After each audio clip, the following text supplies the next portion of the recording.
Hi everyone, नमस्कार। मैं गौरव तवलकर, pragmatic trading and investment, ये मेरे चैनल में आप सभी का फिर एक बार स्वागत करता हूँ।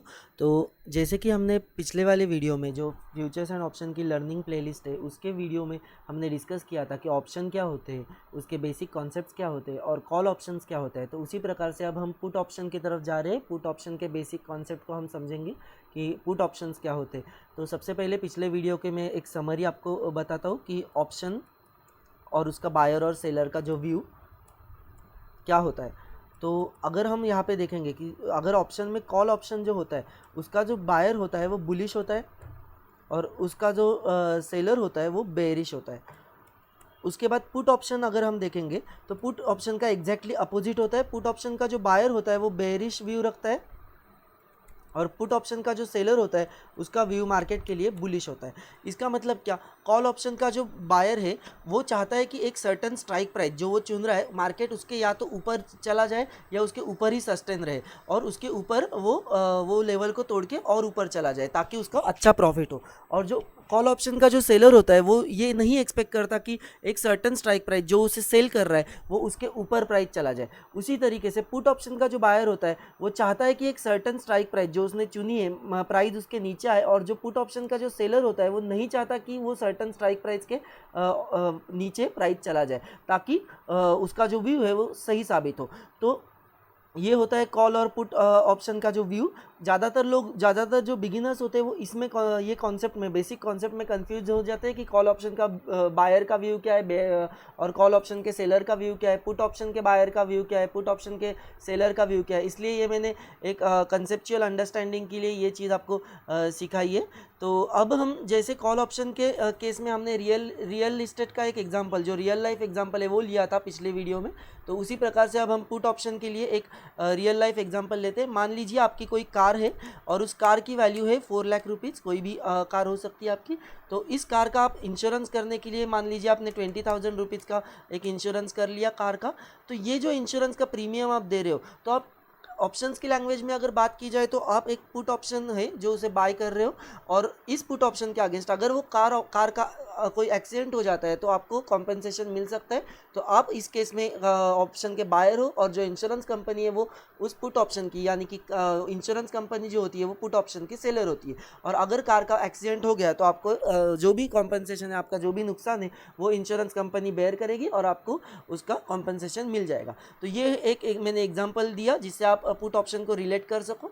तो अब हम एक्चुअल मार्केट का एग्जांपल लेंगे। जैसे कि हमने पिछले वाले वीडियो में रिलायंस का एग्जांपल लिया था, हम उसी प्रकार से इस बार भी रिलायंस का एग्जांपल लेंगे। पिछले वाले वीडियो में हमने रिलायंस का कॉल ऑप्शन बाय करके एनालिसिस किया था, इस बार हम रिलायंस का पुट ऑप्शन लेकर एनालिसिस करेंगे ताकि अच्छी पिक्चर आपको मिल जाए। तो अब अगर हम रिलायंस का करंट मार्केट प्राइस चल रहा है, हम फिर से लिखते रिलायंस का जो है वो करंट मार्केट प्राइस चल रहा है CMP यानी करंट मार्केट प्राइस चल रहा है 2400। मान लीजिए आपने स्ट्राइक प्राइस चूज़ की 2300 की यानी कि क्या कि और आप पुट ऑप्शन खरीद रहे हो। रिलायंस का जो है वो 250 शेयर्स का एक लॉट होता है और एक लॉट में 250 शेयर्स होते हैं। स्ट्राइक प्राइस आपने सिलेक्ट की 2300। मान लीजिए 2300 का प्रीमियम चल रहा है 20 रुपीज़ यानी कि 20 रुपीज़ आपको पर शेयर प्रीमियम लेने हैं। और अब हम जो है पुट ऑप्शन ले रहे हैं, यहाँ पे हम पुट ऑप्शन खरीद रहे हैं। ये जो है रिलायंस का हम पी बाय कर रहे हैं अभी। तो इसका मतलब क्या कि आप राइट ले रहे हो। सबसे पहले मैं आपको और एक चीज़ बताना चाहता हूँ कि ऑप्शन जो होता है, अगर कॉल ऑप्शन की बात की जाए तो कॉल ऑप्शन जो होता है वो राइट टू बाय होता है और पुट ऑप्शन जो होता है वो राइट टू सेल होता है। इसका मतलब क्या है, right to buy for buyers, ये जो है ये बायर्स के लिए राइट टू बाय होता है कॉल ऑप्शन, और पुट ऑप्शन जो होता है वो राइट टू सेल होता है। And from the sellers perspective, seller के ऊपर क्या है, ऑब्लिगेशन टू सेल। और यहाँ पे अगर आप पुट ऑप्शन के केस में देखोगे तो पुट ऑप्शन में सेलर का जो होता है वो ऑब्लिगेशन टू बाय होता है, ऑब्लिगेशन टू बाय। इसका मतलब क्या कि अगर बायर चाहे यानी कि ऑप्शन का बायर अगर चाहे तो वो एक्सरसाइज कर सकता है और इन दैट केस जो सेलर होता है उसके ऊपर हमेशा ऑब्लिगेशन होता है कि उसे वो कॉन्ट्रैक्ट को एक्सरसाइज कराना होगा और उसे वो कॉन्ट्रैक्ट को ऑनर करना होगा। तो अब हम डिफरेंट इंस्टेंसेस देखेंगे जिसमें on the day of expiry अगर रिलायंस का प्राइस अलग अलग प्राइजेस हम देखेंगे और उस केस में बायर और सेलर का जो पे ऑफ है हम उसे देखेंगे। तो ये दो जो नोट्स है वो आप इंपॉर्टेंट नोट करके लीजिए ताकि आपको कंसेप्ट आपके और क्लियर हो जाए। तो मान लीजिए on the day of expiry, अब हम यहाँ पे ऑप्शन को मिडल में स्क्वायर ऑफ नहीं कर रहे क्योंकि हमें कंसेप्चुअल अंडरस्टैंडिंग बढ़ानी है, हमें ऑप्शन के कंसेप्ट सीखने, इसलिए हम सीधा एक्सपायरी के दिन का डिस्कशन कर रहे हैं। तो मान लीजिए on the day of expiry, expiry यानी क्या, last Thursday of the month. तो अगर last Thursday of the month को रिलायंस के प्राइजेस क्या क्या होते हैं और उसमें बायर और सेलर का जो भी प्रॉफिट या लॉस होगा हम उसे डिस्कस करने जा रहे हैं। तो सॉरी, तो ये केस में मान लीजिए on the day of expiry Reliance 2400 जो कि करंट मार्केट प्राइस अभी का है, अगर वहीं पे रहता है तो बायर जो है उसने जो 20 रुपीज़ का प्रीमियम दिया है वो अपना एंटायर 20 रुपीज़ का प्रीमियम लूज कर देगा और सेलर का एंटायर 20 रुपीज़ का प्रीमियम जो है वो उसका प्रॉफिट बन जाएगा।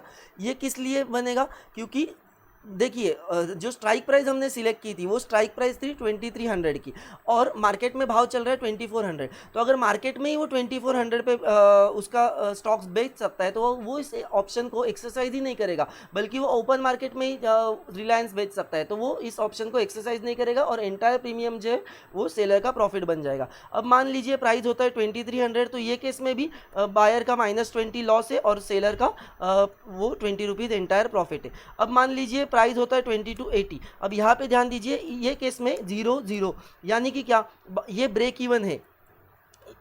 यहाँ पे अभी अगर सपोज एक्सपायरी के दिन प्राइस होता है 2280 यानी कि 2300 के नीचे, तो इस केस में वो इन द मनी चला गया। अब हम in the money, at the money, out of the money धीरे धीरे आगे सीखेंगे, लेकिन जनरल अंडरस्टैंडिंग के लिए 2300 से वो नीचे चला गया। तो इस केस में बायर अगर वो राइट एक्सरसाइज करता है तो भी उसका 20 रुपीज़ का मुनाफा होगा, क्योंकि वो अब वो राइट के अंडर 2300 में अपने रिलायंस के जो स्टॉक्स है उसे वो बेच सकता है, लेकिन मार्केट में प्राइस चल रहा है 2280, तो ये 20 रुपीज़ उसका मुनाफा हुआ। लेकिन बायर ने ये ऑप्शन खरीदने के time he 20 rupees premium, and premium is always over and about the strike price, तो इसके अलावा उसने 20 रुपीज़ जो प्रीमियम पे किया है वो राइट ऑफ हो जाएगा और वो उसका ब्रेक इवन पॉइंट बन जाता है।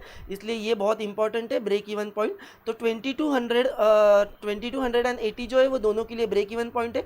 अब मान लीजिए रिलायंस और नीचे चला गया और बायर की जो सोच थी वो सही साबित हुई, तो ये केस में बायर को 80 रुपीज़ पर शेयर का प्रॉफिट हो जाएगा और सेलर को 80 रुपीज़ पर शेयर का लॉस हो जाएगा। अब मान लीजिए प्राइस और नीचे चला जाता है और 2100 आ जाता है, तो इसमें जो ऑप्शन बायर है यानी कि जो पुट का बायर है जिसका व्यू बेरिश है मार्केट के लिए या रिलायंस के लिए, तो उसका यहाँ पे 180 रुपीज़ का प्रॉफिट हो जाता है और सेलर का -180 रुपीज़ का लॉस हो जाता है।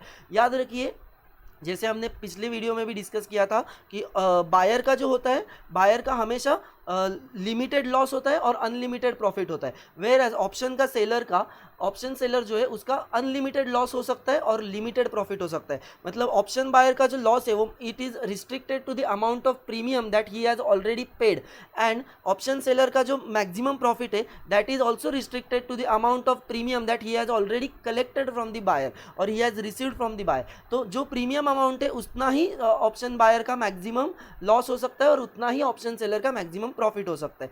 तो अब ये जो इंस्टेंसेस है इसमें मैक्सिमम प्रॉफिट जो सेलर का है वो 20 रुपीज़ है और उसके अगेंस्ट उसे कितना भी लॉस हो सकता है, तो इसीलिए ऑप्शन सेलिंग डेंजरस हो सकती है अगर आपको प्राइस एक्शन या फिर अगर आपको सपोर्ट रेजिस्टेंस लेवल की जानकारी नहीं है। तो ये चीज़ें भी हम धीरे धीरे आगे देखेंगे। अब ये जो चीज़ हमने बताई है यहाँ पे, इसी को हम ऑप्स्ट्रा पे देखेंगे यानी कि पे ऑफ ग्राफ देखेंगे। तो यहाँ पे रिलायंस की जगह में, सॉरी निफ्टी की जगह में रिलायंस सिलेक्ट कर रहा हूँ।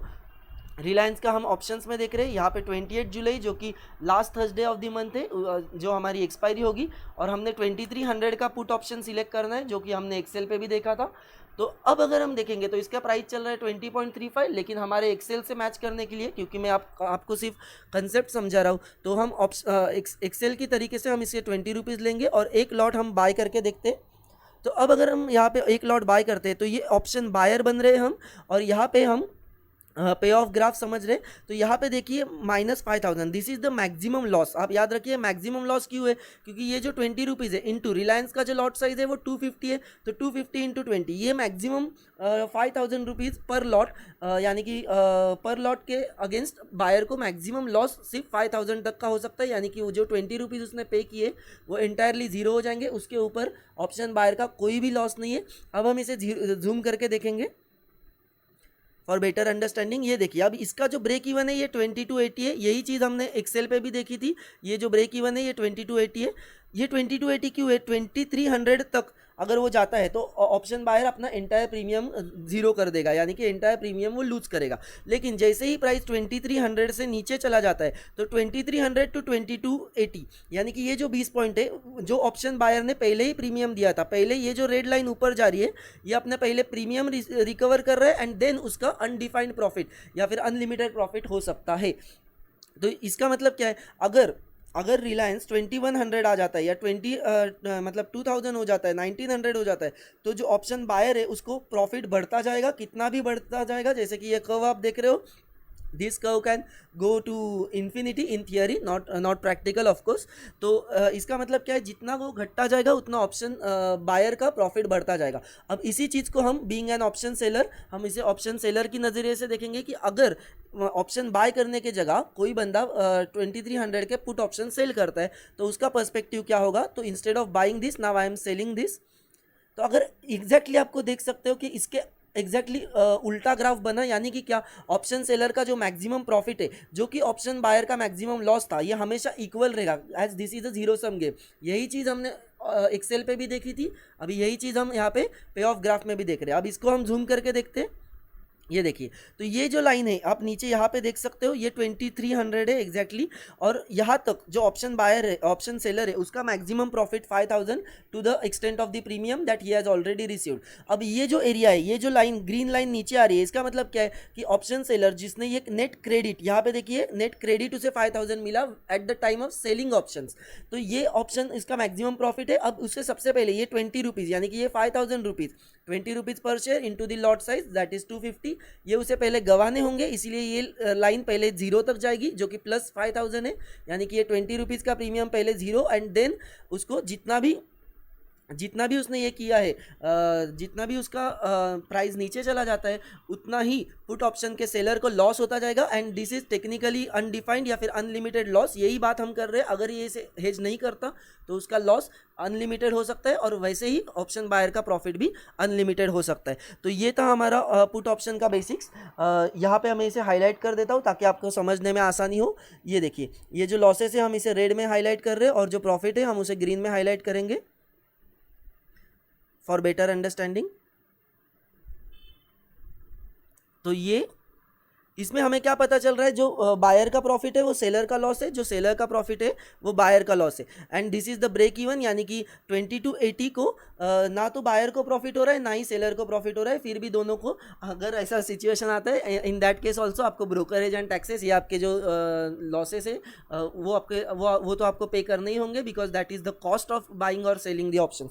तो इसमें एक इंपॉर्टेंट चीज़ मैं आपको बताना चाहता हूँ, 2300 से लेके 2280 तक ये जो रेंज है इसे हम मार्जिन ऑफ सेफ्टी कहते हैं फ्रॉम द सेलर्स पर्सपेक्टिव, मतलब ऑप्शन सेलर के नज़रिए से ये 20 रुपीज़ और सेफ है, यानी कि 2300 के अगर भाव थोड़ा नीचे भी जाता है, मतलब 2200 तक भी 2280 तक भी भाव जाता है तो भी ऑप्शन सेलर सेफ है। क्यों? क्योंकि ये जो रेंज है इससे पहले अपना प्रीमियम जो उसने ऑलरेडी कलेक्ट किया है ऑप्शन बायर से, उसे पहले उसे लूज करना होगा एंड देन उसके बाद उसका अनलिमिटेड लॉसेस चालू होगा। लेकिन उसका मैक्सिमम प्रॉफिट 20 रुपीज़ है और मैक्सिमम लॉसेस उसका कितना भी बढ़ सकता है क्योंकि he is expose to the undefined loss, और इसी के लिए हेजिंग की जाती है, खासकर अगर आप ऑप्शन सेलिंग करना चाहते हो तो या फिर स्टॉप लॉसेस को भी आप फॉलो कर सकते हो स्पेसिफिक लेवल्स की, ये हम चीज़ें आगे आगे देखेंगे।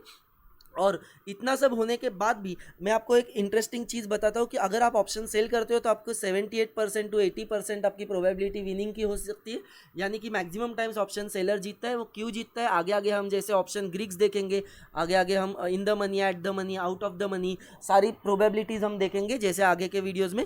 तो इसी प्रकार के वीडियोज़ के लिए आप इस चैनल पर बने रहे। आपको अगर ये मेरी एनालिसिस और अगर ये आपको मेरे एक्सप्लेनेशन का तरीका अच्छा लगता है तो आप इसे लाइक करें, अपने फ्रेंड्स और फैमिली के साथ इस वीडियो को शेयर करें और इस चैनल को सब्सक्राइब करें और बेल नोटिफिकेशन दबाएं ताकि आने वाले वीडियोस की नोटिफिकेशन आपको टाइम टू टाइम मिलती रहे।